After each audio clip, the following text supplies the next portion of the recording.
Imagine doing something that you feel is almost harmless, but over time you're hurting yourself and the people around you. According to Truth.com in 2008, in the United States, 1,200 people die every day from tobacco-related diseases. Since smoking is so common nowadays, it's not looked at as such a bad thing.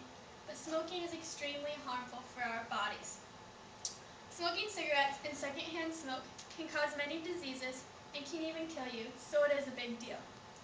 But there are ways that can help people quit smoking, which can lead to positive consequences that will ultimately benefit the previous smoker's health.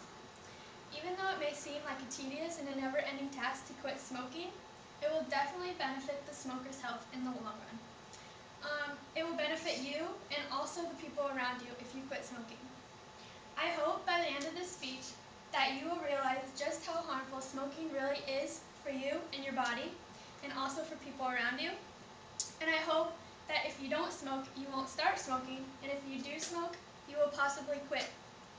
So if you or someone you know is a smoker, open your mind to changing your lifestyle to make a better and healthier you. As I said before, smoking is extremely harmful for your health. According to the Center for Disease Control and Prevention in 2013, there are multiple diseases that can be caused by smoking cigarettes, such as asthma, Buerger's disease, cancer, diabetes, heart disease, and stroke. That's a pretty hefty list, and honestly most of these can kill you, which is the sad part. The American Lung Association says that cigarette smoking is the #1 cause of preventable disease and death in the world in 2013.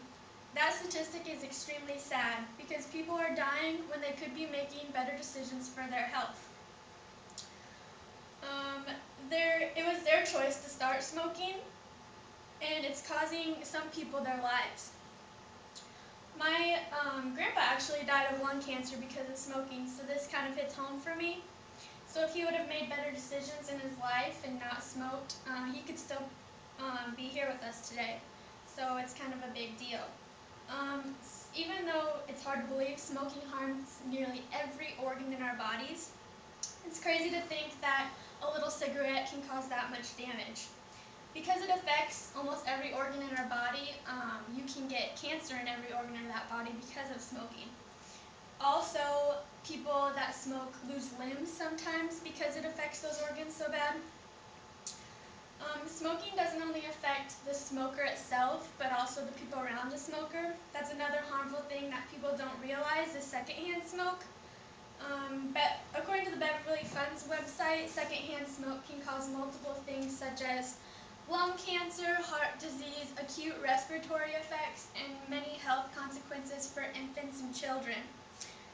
Some of these were listed earlier, so secondhand smoke is almost just as harmful as smoking itself. So by smoking around others, you can cause others to experience the same harmful consequences that you experience by smoking. So we know what smoking can do to our bodies, but now we'll talk about how to prevent all these consequences from happening. There are possible solutions to prevent these harmful things from happening to our bodies, but the most beneficial one is just to quit smoking overall. That's probably the only way to help you out in the long run. If you continue to smoke, you're increasing your chances for all these diseases that we've listed and even death. So the best thing is to quit. The Center for Disease Control and Prevention says that it's never too late to quit. So no matter how old you are or how long you've been smoking, there's always a possibility of you to quit. There are many resources out there that will help you, such as counseling and therapists. You can go to groups for that. Quitting improves your health and reduces risk of heart disease, cancer, lung disease, and many other smoking-related illnesses. Even though you might get those diseases later on because you already were smoking, it will be less severe. Speaking of other resources besides counseling and therapy, there's also medications that you can take. Using counseling or medication alone increases the chance of a quit attempt to be successful, but using balancing both of them makes it even more successful. Some believe quitting is impossible, but many people have done it and many people have been successful in their quitting, so you can do it.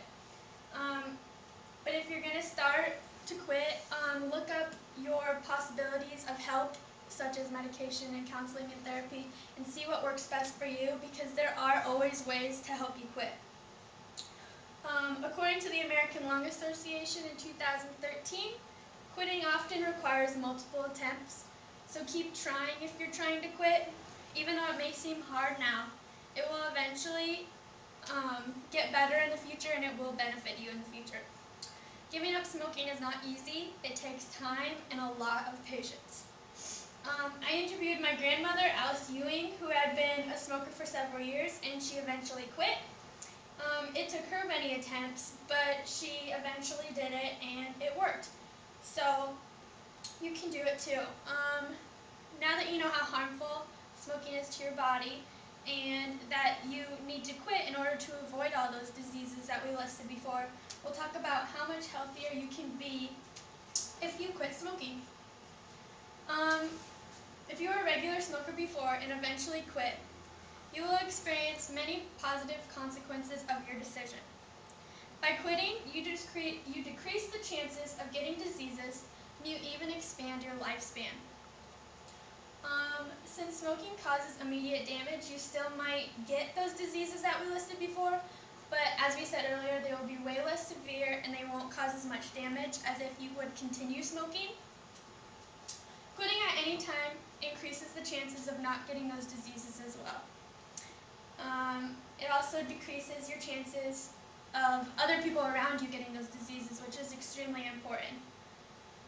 When smokers quit, they are much happier.